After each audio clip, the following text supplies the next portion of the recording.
살펴보고 있는 이 사무엘하 22장은 다윗이 자신의 인생을 회고하면서 하나님께 올려드리는 기도문입니다.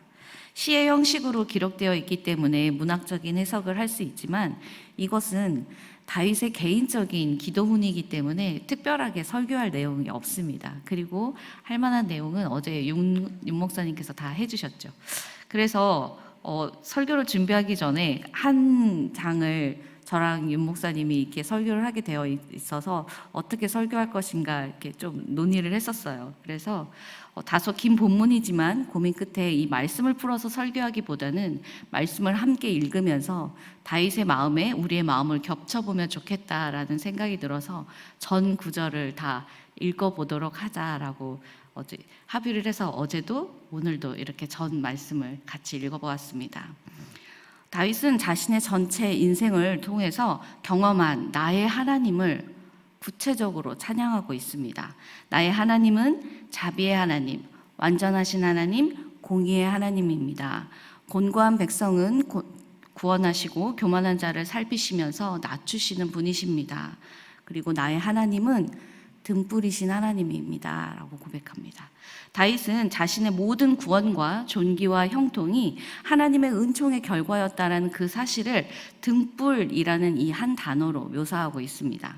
사망의 구렁텅이에서 인도하신 그 하나님의 구원하심과 다윗 자신을 형통하게 하신 그 힘과 생명의 근원을 바로 이 등불이라는 단어로 표현하고 있는 것입니다. 그리고 이 등불과 반대되는 개념으로 다윗은 어둠을 말합니다. 나의 등불 되신 여호와께서 나의 어둠을 밝혀주십니다. 이 원어 성경을 보면 밝히시리이다, 이것은 미완료형으로 기록이 되어 있는데요.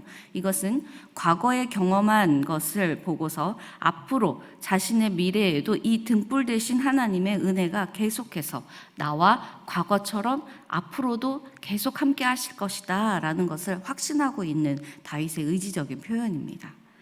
또 하나님은 나의 방패요, 반석이요, 요새이십니다 라고 고백합니다. 고대 근동의 전쟁에 있어서 중요한 방어용 무기는 방패예요. 왕이나 하나님의 보호를 그래서 상징적으로 묘사하고 있는 것이 방패입니다.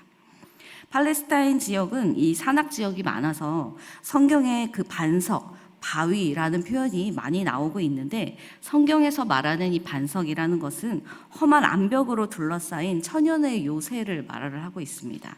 문자적으로 쓰인 이 반석, 바위도 있지만 이 반석과 바위는 대개 힘, 안전한 장소를 상징하는 말로 쓰입니다. 그래서 이 반석은 이스라엘 백성을 보호하시는 하나님을 상징하고 안전함, 견고함을 말해주고 반석과 비슷한 의미로 이 요새는 적의 공격에 대비해서 도시나 부대를 보호하기 위해서 돌로 만든 성체를 말을 하는데 이 요새는 탑, 성문, 문빗장을 가지고 있는 성곽입니다.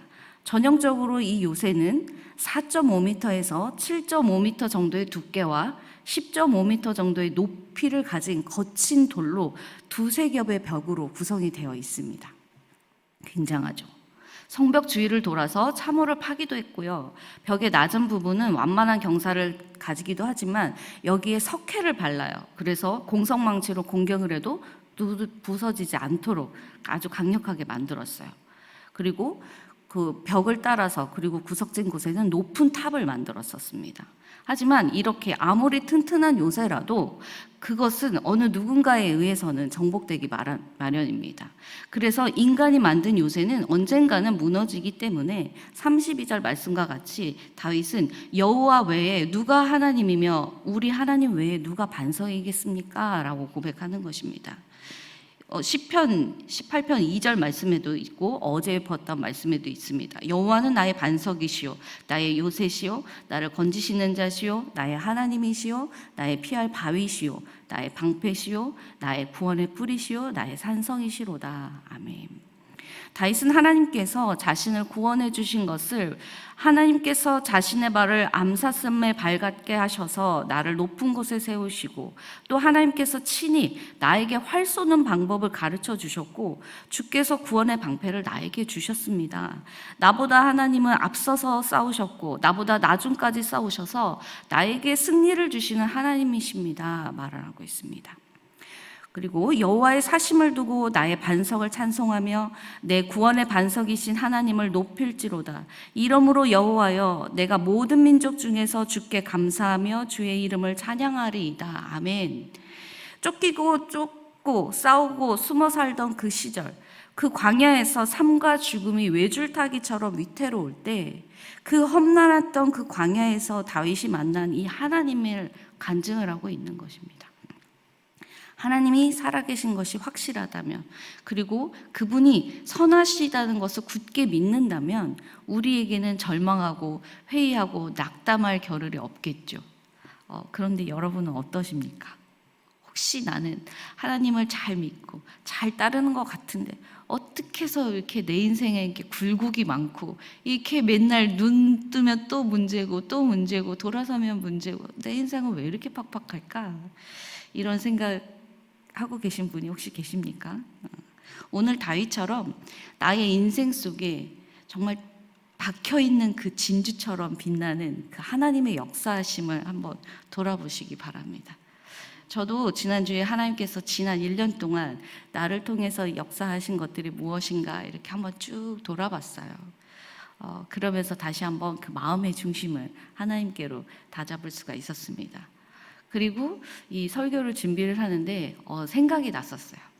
몇 년 전에 장수에 가서 이 영성 훈련을 받고 마지막 날 밤에 별 구경을 갔었어요. 밤에. 장수는 정말 천연 지역이고 저 제주도처럼. 근데 제주도가 좋은데 별을 볼 수가 없어요.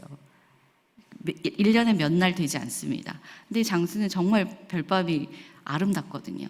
그래서 마지막 날 밤에 같이 훈련 갔던 이제 동기들이랑 밤에 별을 보러 막 갔어요.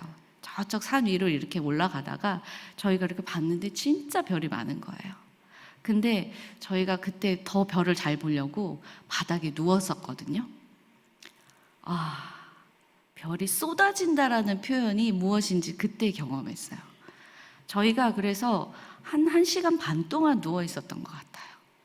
그러면서 자연스럽게 어렸을 때 불렀던 동요부터 찬송가 이렇게 계속 불렀어요. 그러면서 하나님을 찬양하게 되더라고요. 근데 그때 그 여름 밤의 기억이 생각이 났어요.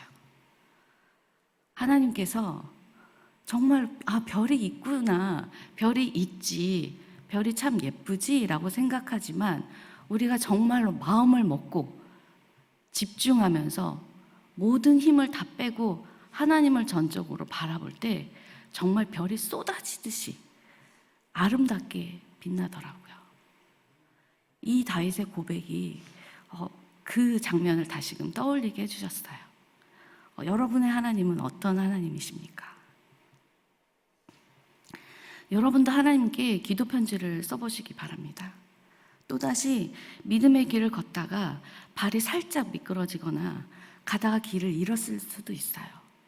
그때 이 기도 편지를 한번 여러분들이 오늘 마음을 먹고 써보시면 이 기도 편지가 고개도 들 수 없을 만큼 힘이 없고 빠지고 지쳤을 때 그 기도 편지가 고개를 다시 들어서 볼 수 있는 힘이 되어줄 겁니다.